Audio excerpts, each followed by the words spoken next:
After recent DPWH controversies, the spotlight has shifted to the Bureau of Internal Revenue. Lawmakers are now probing alleged misuse of letters of authority and mission orders, accusing BIR officials of pressuring businesses into unofficial payments. Hannah T is live from the Senate to tell us more. Hi, Hannah, what's the latest? My senators turned their attention today from flood control to taxes, zeroing in on alleged abuse inside or within the Bureau of Internal Revenue involving letters of authority and mission orders. The Blue Ribbon Committee received reports that these documents, which are supposed to authorize legitimate tax audits, have instead been used to pressure businesses into paying under the table.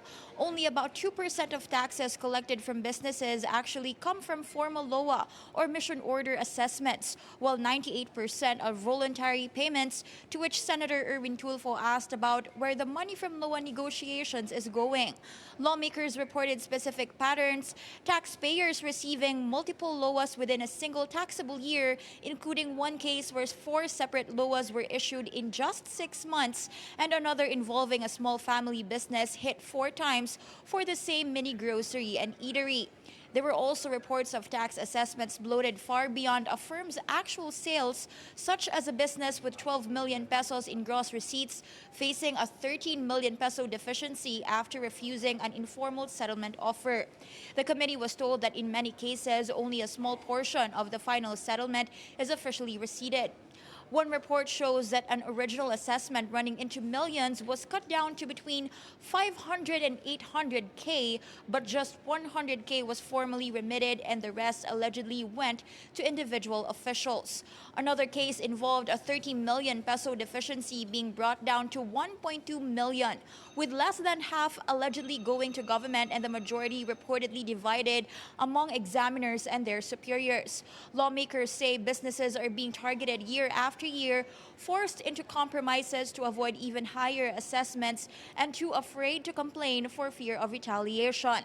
Newly appointed Commissioner Charlito Mendoza has already ordered the immediate suspension of all field audits about 2 weeks ago, including issuance of letters of authority and mission orders. Mai?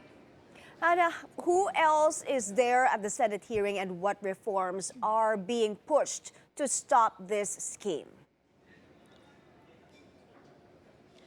Some attendees are former commissioners, including Attorney Kim Hinares, who walked the committee through how LOAs, mission orders, and enforcement should actually work. She explained that a LOA functions almost like a warrant, and without it, BIR personnel cannot enter a business or open its books. And a mission order, meanwhile, is used only for surveillance when there's suspicion that a taxpayer is not issuing receipts. And also present was former Commissioner Romeo Lumagi Jr., who acknowledged shortcomings under his term.